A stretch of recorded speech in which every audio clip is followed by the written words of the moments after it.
The race for the White House heating up. Chris Christie officially launched his run this week. He joins a crowded GOP field challenging President Biden for the White House. All right, GOP presidential candidate Chris Christie joins us now, just hours after being done with Bret Baier. I know you're so glad to be done with that interview because you were looking forward to this one, Governor. Absolutely, more than guys. anything else. Morning. We watched you for 2 hours do your town hall, the town hall style.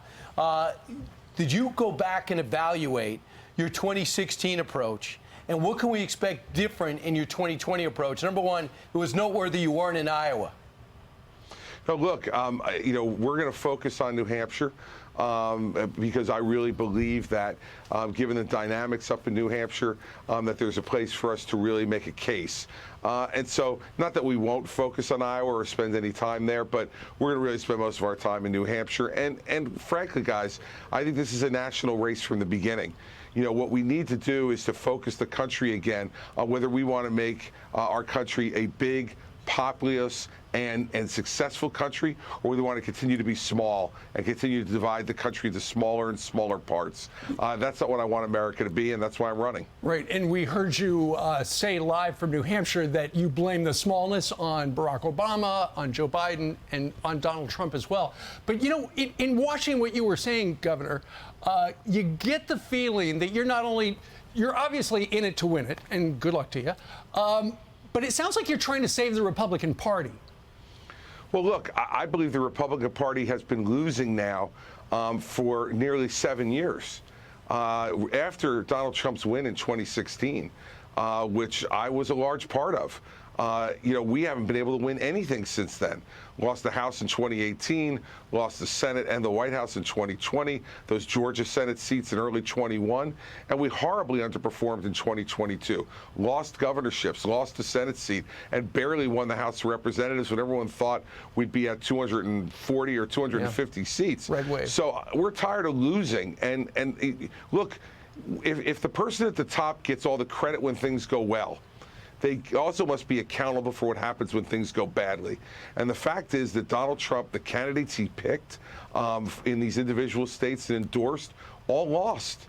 And it lost big races. And so I'm not trying to save the party. What I want the party to get back to doing is what we do best, which is to win and then implement smart conservative policies for the entire country. If there's someone out there watching and they're undecided, look at all those faces that are in the race, 11. many to choose from. Why should they pick you? You know, I've been tested, Ainsley. I've been tested throughout my entire career, governing in a very blue state, as Steve knows from being part of it. Yep. A million more Democrats than Republicans, yet was reelected with 61% of the vote, 51% of the Hispanic vote, and nearly a quarter of the African-American vote. Those are the kind of things we need to do to win again.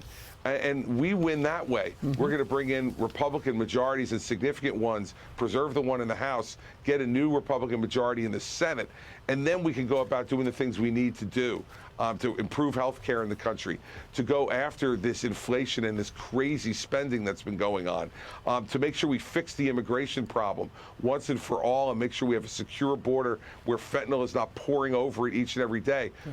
You need a law enforcement person, someone who understands how to make sure we can work with the police to make the streets of our cities and our towns safe again.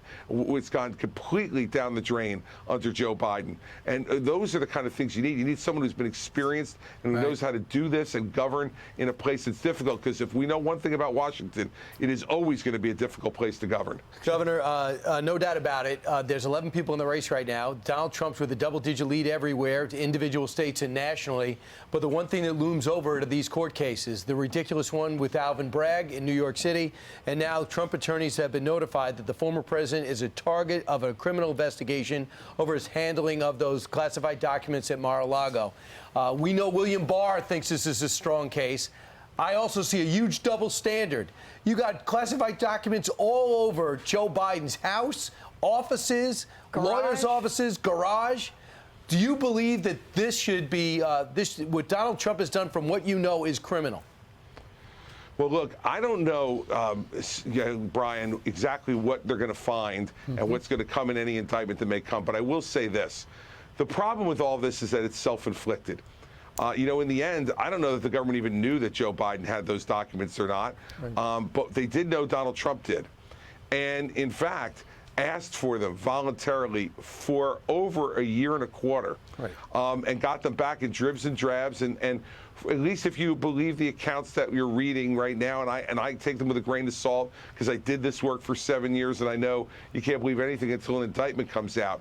If in fact you're keeping those things knowingly, even after the government has asked for you to bring them back, the excuses about, oh, they were classified, declassified automatically when I left the office, well, that's just wrong. I mean, I know that as a legal matter. And the problem with this is, let's go to pull it back for a second. It's a bigger problem whether he's indicted or not, because these are all self-inflicted wounds. Return the documents and stop doing this. Why do you have to be the center of negative attention all the time? Why do you have to be angry all the time?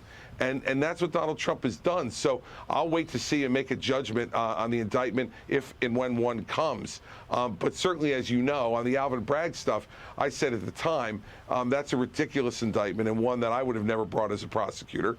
But it doesn't mean that the next one and the next one are not going to be problematic. And by the way, that's weight that Donald Trump will have to carry if he's the nominee into a general election in November. And why do we want to take that risk? Sure. Governor, thank you very much for joining us. We know you've got a busy day.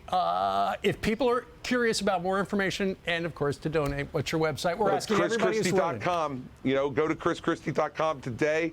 We're going to work as hard as everybody else is working, guys, to make sure we're on that debate stage on August 23rd. And even a donation of $1 from somebody at ChrisChristie.com, although I'd love for them to give more, would be great to get us to that 40,000 number, because you guys know, if I'm on that debate stage in August, there's going to be some excitement. Yeah. Right. No Can't kidding. wait. That would be great. Governor, thank you for giving us your time this morning. We wish you all the best. Yeah, Ainsley, thanks so much. no more excuses. I'm an ABC contract. I can't come on. When we call No, you, better that's all answer. gone, guys. All right. Have good me job. back whenever you like. Right, and try to fix the Mets when you have some time. Oh, geez. Don't get me depressed. I have a long day. Thank you, Governor. Thank you. Thank you. Okay. I'm Steve Ducey. I'm Brian Kilmeade. And I'm Ainsley Earhart. And click here to subscribe to the Fox News YouTube page to catch our hottest interviews and most compelling analysis.